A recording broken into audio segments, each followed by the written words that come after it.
Welcome to this podcast episode, which is brought to you by the Community Policy Forum. So the Community Policy Forum is an independent think tank seeking to promote evidence-based and community-centered approaches to policymaking on the issues facing Muslim communities in the UK. My name is Kazim. I'm a researcher here at the Community Policy Forum. And earlier this week, on the 22nd of August, it was the International Day commemorating the victims of acts of violence based on religion or belief, which was introduced by the United Nations a couple of years ago. And Islamophobia is without doubt one of the most commonly experienced forms of religiously motivated violence, not just here in the UK, but globally as well. And the perpetrators of Islamophobic violence are often individuals that subscribe to far-right ideologies. And this is what we will be discussing today.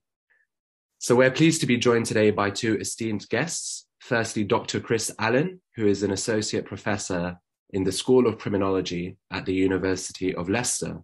For more than 2 decades, he has been researching the topic of Islamophobia in the UK, which has included investigating the use of anti-Muslim discourses among the British far right.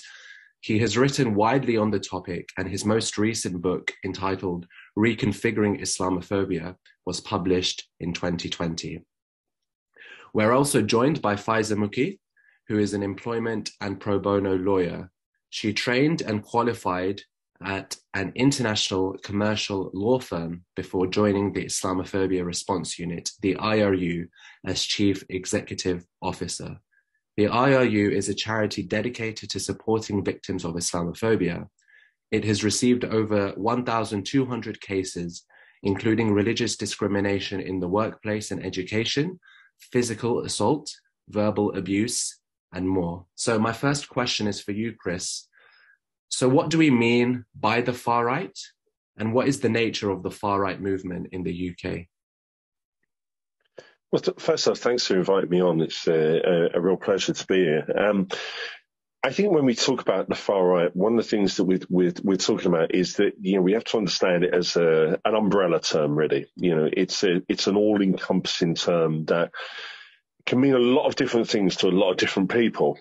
I think that when we're kind of using it, we have to bear in mind that it means that it's outside of the political mainstream.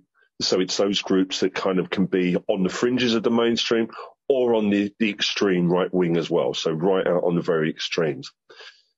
We've had kind of far right groups and politics in the UK for, just under 100 years, dating back to the 1930s. And there's a number of things that they kind of unite those. There's kind of things that they believe in or things that they uphold where we can kind of say, okay, this is where we can begin to define what the far right is. So first off, they subscribe to a nationalist agenda. So their ideology is focused around kind of traditional forms of nationalism, around kind of like the preservation of the country, of the nation, the preservation of the kind of ancestral heritage, the ethnic heritage, and also the cultural heritage. So you will see that, kind of tradition plays a very strong part on it. So, looking back to how things were when things were better would be the kind of things that they're looking at now. In the context of the UK in particular, we would have those groups kind of looking at the maintenance of the union, so keeping England, Wales, Scotland, Northern Ireland together, and there would also be the kind of like the preservation of the sovereignty and the monarchy without any outside influence.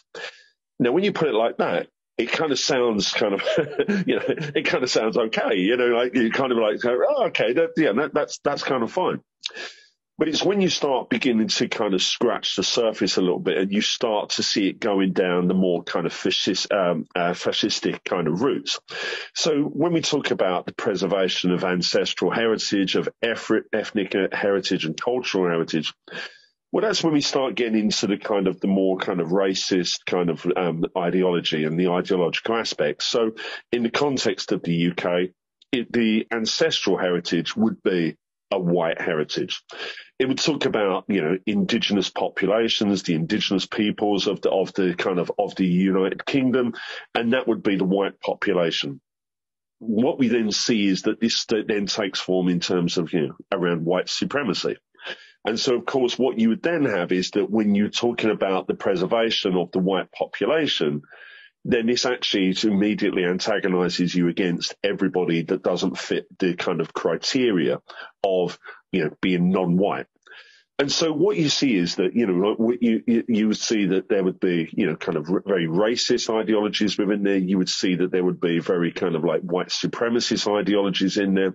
And then, of course, if we date back to the kind of look back the 100 years when, kind of like that kind of the original kind of, or the most kind of explicit forms of nationalism were there, and we look to kind of National Socialism, and we also see that kind of ideology of, kind of anti-Semitism being within there.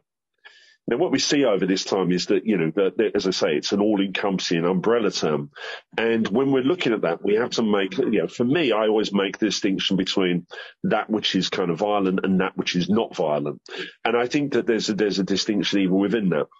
There are some within the far right that actually want to, kind of bring about, kind of like want to do all these kind of things, want to preserve, the kind of ancestral heritage, ethnic identity, cultural, distinctions and values and so on, through kind of like through words, through kind of political power, through electoral politics, through kind of like, kind of a very grassroots up kind of route.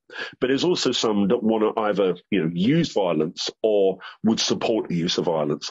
And I think that that's really important because even those that don't want to use violence, even those that want to bring about a change, in terms of a grassroots up approach, what we see is that there is always that kind of element of, because of the fact that they hate, that kind of antagonism, that kind of like resistance, that kind of preservation turns very quickly and easily into forms of hate. And so the racism, the anti-Semitism, the white supremacism, it quickly becomes hatred, bigotry, kind of prejudice, discrimination, and so on, in terms of that. So I think just teasing out a little bit more about what you discussed. So, of course, you mentioned anti-Semitism as a form of religious hatred that for many years has been inherent to the far-right movement. Could you talk a little bit more about how Islamophobia or anti-Muslim hatred features within the discourse of the far-right, and how also this can translate into violent action as well against Muslims?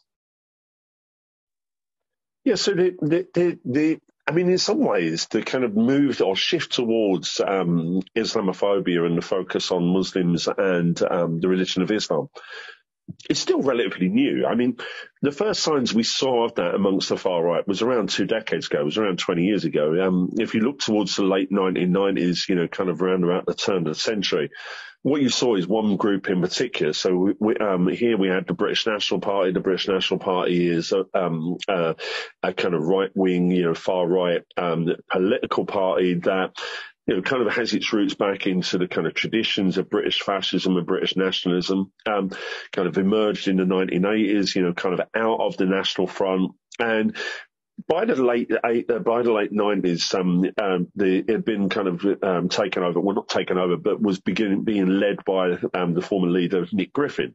And Nick Griffin was, in many ways, we have a tendency to look back on the British National Party and the BNP now as a kind of joke organisation, but actually, hopefully I'll show that, we should maybe take their legacy and the group a little bit more seriously, really. But it was under Griffin's leadership that he decided to undergo this kind of modernisation program, and the modernisation program was to make them more mainstream. So they wanted to bring these far right policies, their far right ideas, into the political mainstream to gain electoral success and actually sort of begin to wield influence with that. So by the late 1990s, we'd had a couple of decades in the UK where race relations legislation had been introduced, where, kind of society was moving away from the kind of explicit racism that we saw in the 60s and 70s, and actually where, kind of like, multiculturalism was becoming something more of a norm within Britain, and particularly in the kind of urban city spaces. And one of the things that the BNP noticed was that at the time, that you couldn't necessarily kind of like discriminate against someone on the basis of their national or their ethnic or their racial identity, but you could at the time discriminate against people on the basis of their religious identity. Now, because of the fact that, Jewish communities and Sikh communities, they were covered by, they were deemed to be races at the time, this left Muslims as a group which was actually kind of, kind of a group that could, that they could attack. And what we saw is in places like Oldham and Bradford and Burnley, in the late 90s, prior to the 2001 summer disturbances in a lot of those cities, is that we saw the far right, particularly the British National Party, being particularly active and targeting Muslim communities.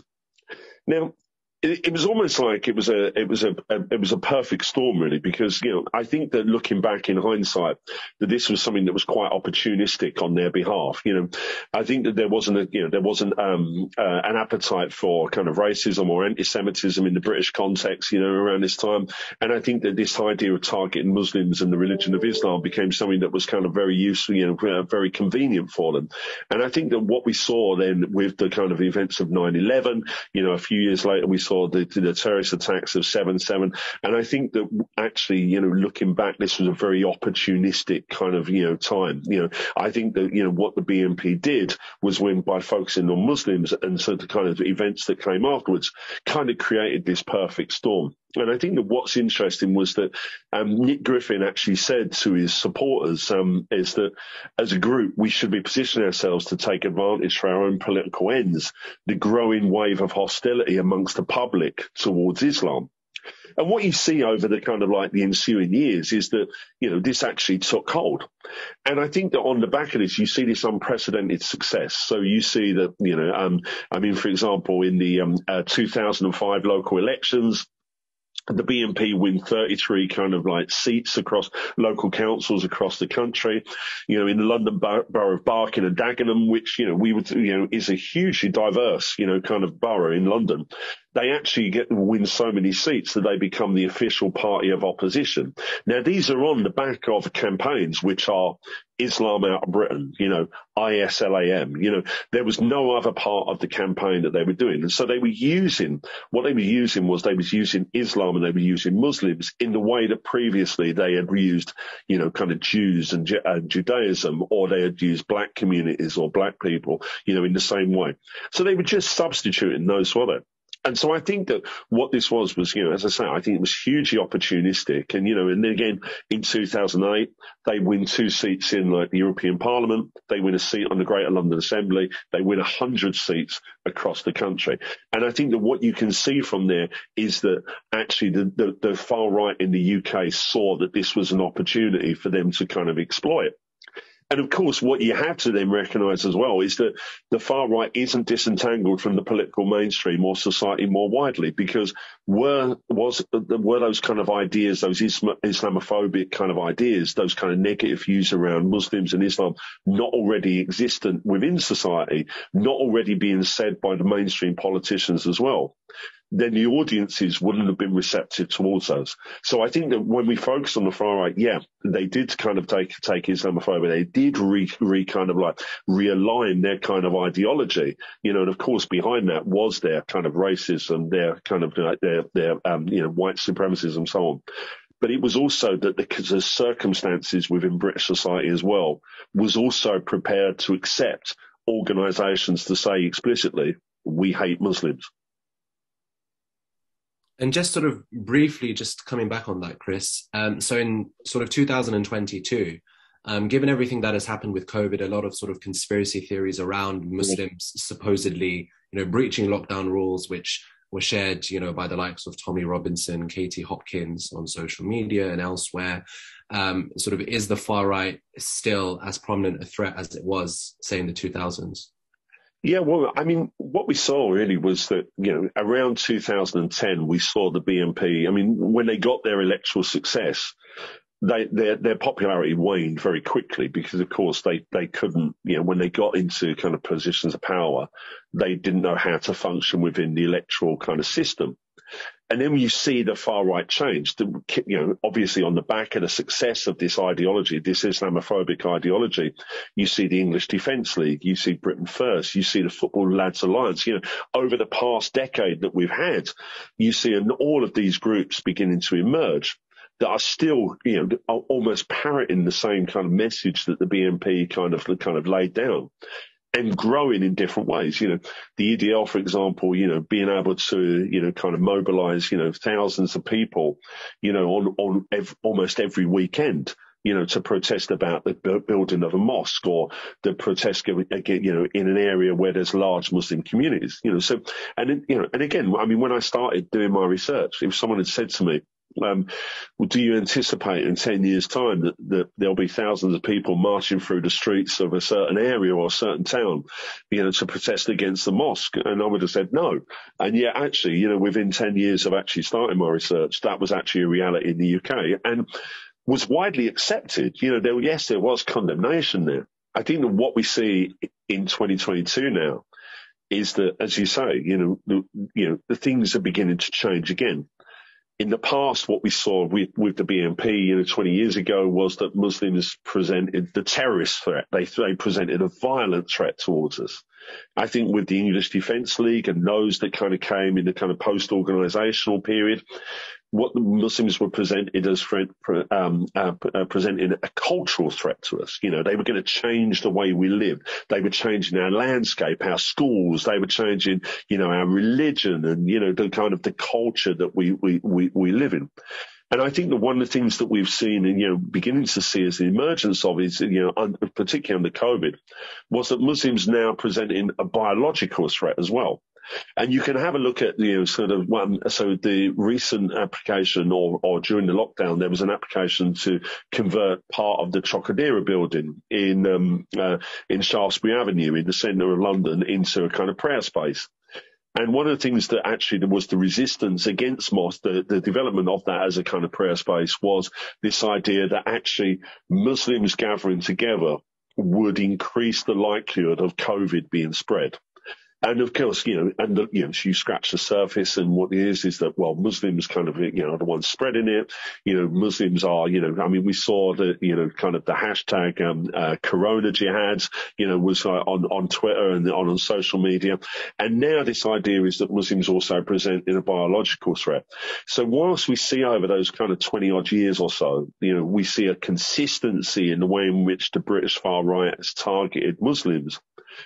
Over those two and a bit decades as well, you see this subtle realignment. You see this subtle kind of reframing of, the threat that is being posed to us. And a lot of the times that is around the kind of circumstances, the kind of climate within society and what's going on in the wider world.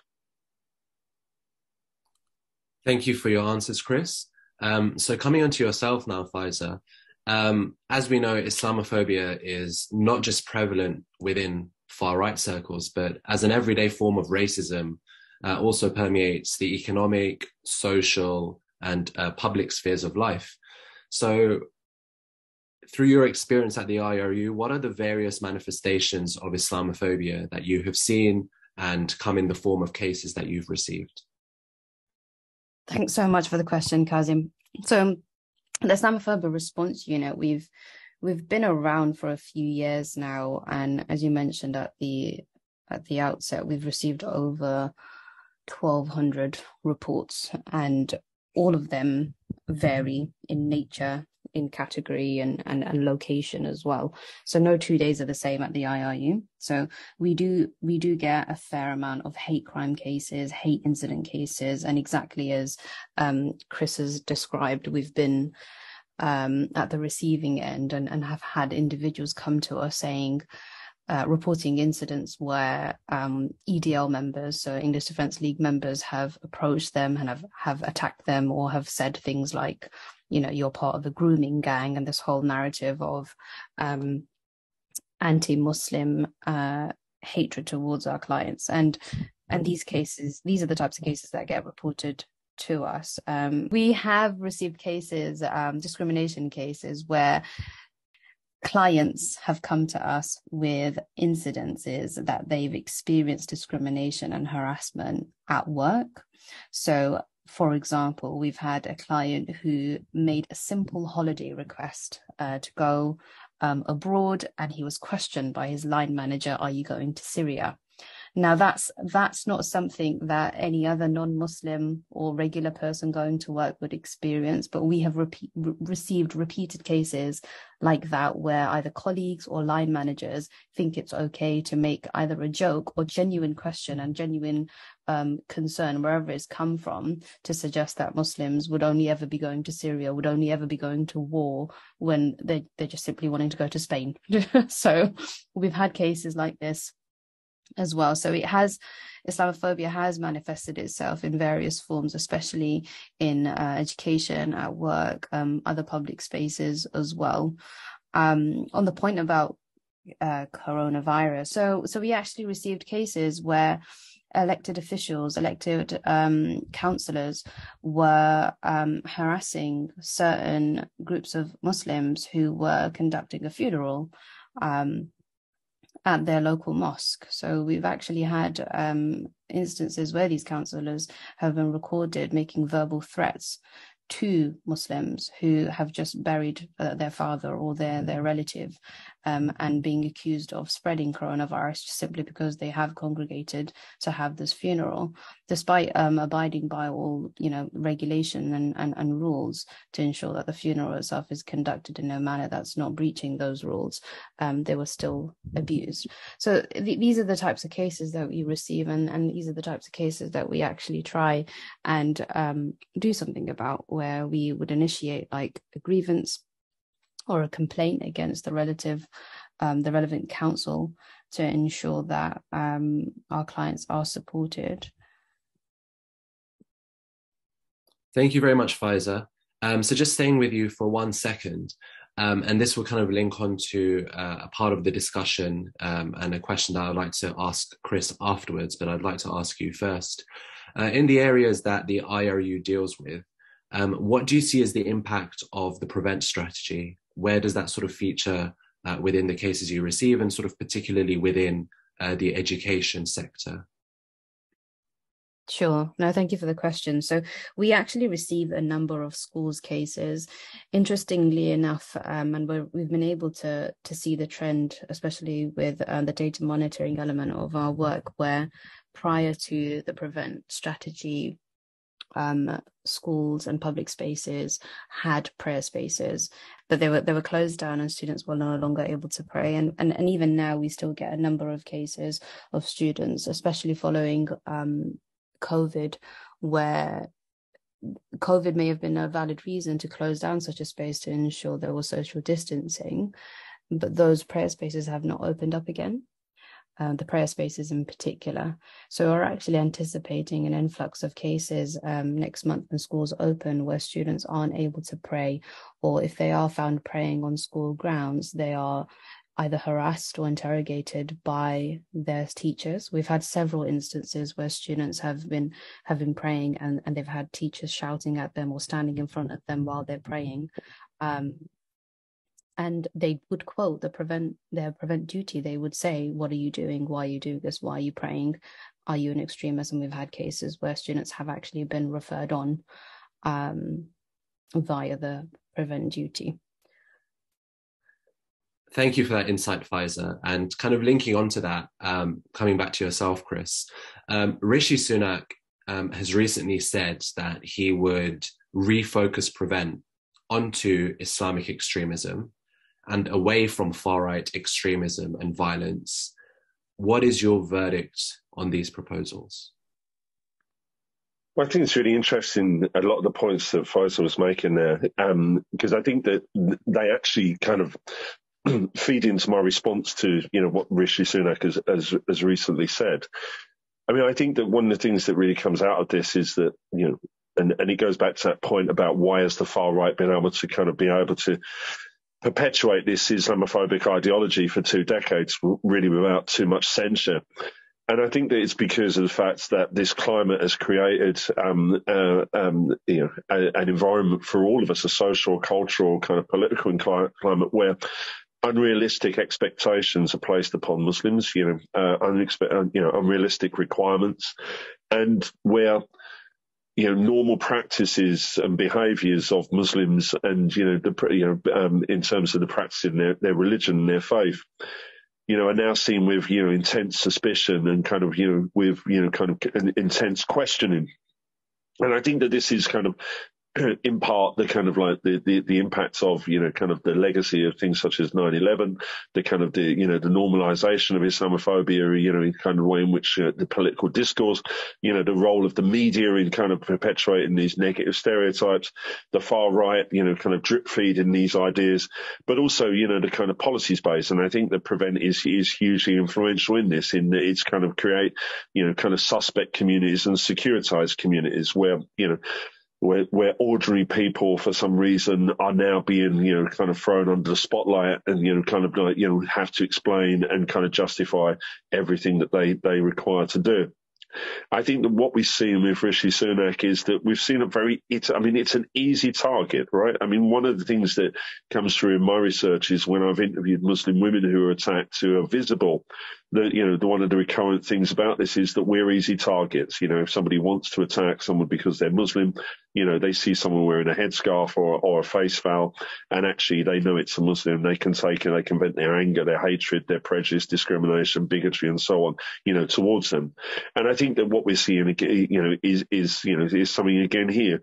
If we look at the actual, information, stepping away from criticisms of Prevent, if we look at just the hard facts and the hard numbers, we will see that over the last 5 years in particular, that the threat from the kind of extreme right wing and the far right is actually growing at an exponential rate. We've seen, we can look back to 2017 and we can see the attack on the Finsbury Park Mosque. We can see that the murder of Joe Cox, by Thomas Mayer in 2016, this in itself was motivated by somebody who was drawn towards kind of far right, extreme right wing kind of thinking and ideologies. We can see that there's been a lot of far right groups which are actually kind of like been motivated by Islamophobia, by white supremacy, by ideas around kind of white genocide theory, great replacement theory, all of which we see has at the core, at the root of it, an antagonism towards Muslims, and a hatred towards Muslims, as indeed other minorities as well. But in the climate that we live in, this is where the kind of centrality of that actually is. And I think that what Rishi Sunak is doing is actually playing to the crowd. We've seen in recent years as well, the Conservative Party, the number of times that the Conservative Party have been accused of being Islamophobic and never really been investigated in any meaningful way. I'm not one for comparing like for like, but if the Conservative Party had been investigated for Islamophobia in the same way the Labour Party had been investigated for anti-Semitism, I'm sure that we would have seen a much worse scenario, a much worse picture emerging from within the rank and file of the Conservative Party than we would, in terms of the Labour Party. But I think that this is it. He's playing to the crowd. I do also think there's one other thing there as well. I think that what Rishi Sunak was doing as well, he was preparing us for the findings of the so-called independent review of Prevent as well, which is being overseen by William Shawcross. Already the leaks seem to suggest exactly the same thing, that this is actually kind of there needs to be a refocus away from this. This is in some ways absolutely terrifying that we're kind of we're beginning to overlook the kind of threat posed by the far right. But actually what it does, it actually brings us back to this point where we have to kind of like, despite even people like myself that at times have kind of, over the past 10 years thought that things are changing with Prevent. Actually now I'm actually kind of coming back to this idea of thinking, well, was Prevent about Muslims all the time? And from Rishi Sunak and the leaks from William Shawcross, it would seem that is exactly what the case is. Thank you, Chris. And I think now just sort of wrapping things up, and I'm sure there is so much more discussion, and maybe in a future podcast we can discuss a lot more about sort of what Chris and Faiza, you guys have mentioned today. But just looking at sort of Islamophobia more generally, and particularly overt forms of physical and verbal abuse that Faiza, you alluded to, that Chris, you just mentioned, particularly in sort of the gendered sense. So this is a question for the both of you. So coming to you first, Faiza, how can we find solutions to the aspects and manifestations of Islamophobia, some of which we've discussed today? And what more do you think needs to be done to protect Muslim communities in this regard? So, for example, when it comes to reporting of cases of Islamophobia, when it comes to raising awareness among Muslim communities about, Islamophobia, about even the work of the IRU as well. What more do you feel needs to be done, Faiza? I think generally, exactly as you said, there needs to be better reporting of incidences. And it's actually one of the reasons why the IRU came into existence, because we knew Islamophobia was out there, but we just didn't know how much of it was prevalent. So the initial idea for the IRU being set up was to monitor the data. And then we realized and saw how people were coming to us with such issues, and they're having a real discomfort to even approach the police because they have been at the receiving end of some kind of discrimination or Islamophobia by the police.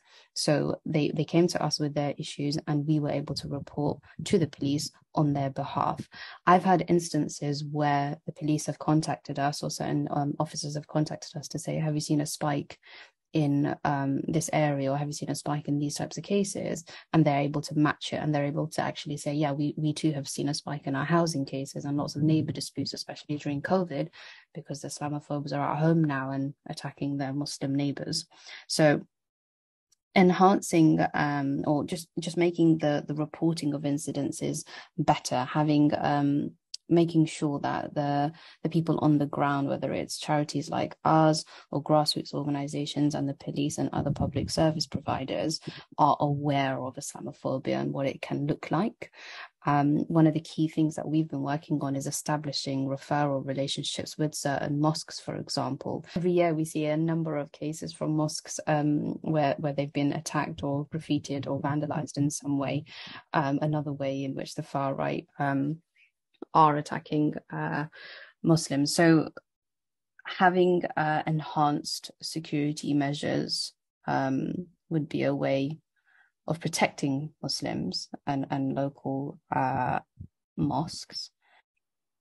It's a horrible thing, and we receive a number of cases in various areas, but one of the key things that we try and focus on is how can we change the narrative. And one of the things that I've been implementing with our employment cases, for example, so in that example that I gave you about the employee that was questioned about where he was going on holiday, we would use their internal grievance investigation process, their internal disciplinary investigation process, and suggest to them an outcome where we can actually conduct diversity and inclusion training. We can tell them what Islamophobia might look like and why what that colleague had said or what that manager has said is Islamophobic, because oftentimes they're really ignorant.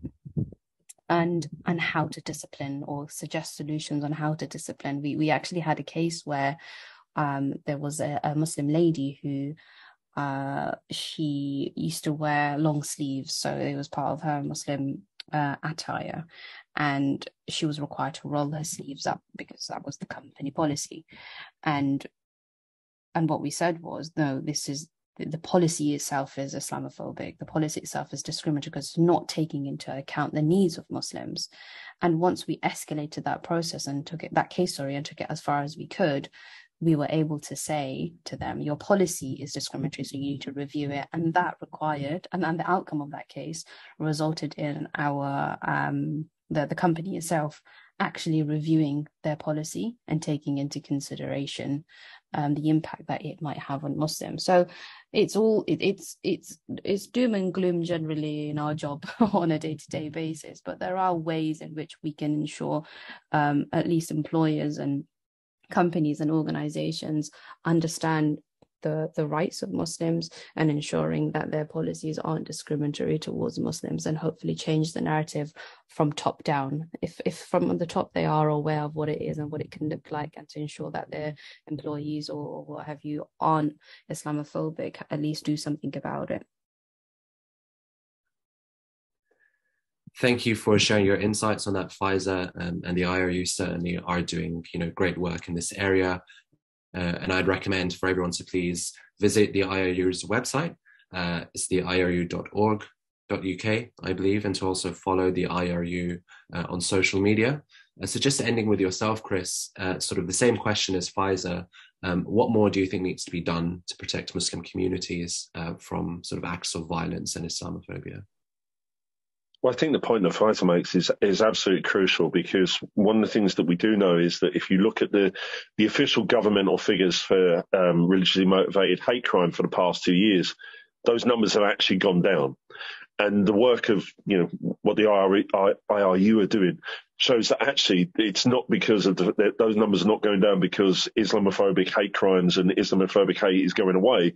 It's actually because of other factors. And as Pfizer said there, there is now a very real reluctance for, people that are experiencing this to actually go to the police because of the kind of climate, because of the environment in which we're currently living in. So I think that this is really crucial, is that we have to find other ways of actually kind of being able to record this. We have to find other ways in being able to kind of like raise attention to this, because, it's very easy for us to kind of for those in the political mainstream, in the media, to go, well, it's not a problem anymore because, like, here's the official data. Here it is. I think, yes, we have to look at the way in which we record. I think the third party reporting and third party monitoring is absolutely crucial. I think that we need to kind of work across that so that we get a much better picture of what's really going on. I think that, as Pfizer said, working with mosques, making links with mosques and so on, because actually, you need to create safety. You need to create a kind of sense that, have trust with these kind of things. From my own research, when I've engaged with people that have been victims, you have to build a relationship of trust with those. They have to trust you to be able to tell you about their experience. And this is exactly the same when it comes to the reporting as well. I think that the other thing that we have to do is we have to ensure that, that Islamophobia doesn't fall off the radar. It's very easy in a kind of post-Brexit world, in a post-COVID world, for kind of Islamophobia to have drifted away from the mainstream, for it to kind of look as though it's disappearing, and we all know, from the respective work that we do, we all know that this isn't the case. We know that this isn't going away. We know that actually at that grassroots level, at the street level, online, in the online spaces, that Islamophobia is just as prevalent and kind of, voracious as it's always been, if not necessarily more. So we need to make sure that we actually keep this on the radar. We have to kind of keep hitting home the point. We always have to be, kind of like the noisy people who keep reminding people about this, as a topic. And I think that the final point I would say is that, is allyship. We've seen a lot of this in the wake of the Black Lives Matter protests about, how can you be a good ally? What does allyship and what does being an ally mean? And I think that this is something that I've always thought about, like over 20 years now, is that how, we can become allies, Muslims, non-Muslims, Muslim organizations, those which are working in the political spaces, those in the policy spaces, those in the grassroots and communities. Actually, we should be working together as allies on this, and making our information what we have, available to each other, really, because we are all working towards this. And this is, irrespective of religious difference, ethnic differences or so on, this is actually a matter of social justice. And, this is something that we have to take serious. So, I'm 100% supportive of people like Pfizer and the work they do. And if my research can kind of feed in and help with that, then that's the best that I can achieve with that. Thank you very much, Chris. I think that's a brilliant and more optimistic way to end, particularly considering the nature of the discussions that we've been having today. But there certainly is, room for us to feel hopeful about the future, like you mentioned, in regard to allyship, all of us working together on platforms, which is what sort of, the Community Policy Forum certainly does try to provide. So with that, thank you very much to both Pfizer and to Chris for taking time out of your busy schedules to join us today to discuss this extremely pertinent topic. I've already mentioned, please do follow the IRU on all of their social media platforms. Do also follow Dr. Chris Allen on Twitter as well. When it comes to the Community Policy Forum, this podcast, you would most likely be listening to it on YouTube. Please make sure that you subscribe to the channel. Do have a listen to our previous podcast episodes as well. Also visit our website, www.communitypolicyforum.com. Follow Policy Community on Twitter. Thank you very much again to our guests. Thank you to all of our listeners, and take care of yourselves.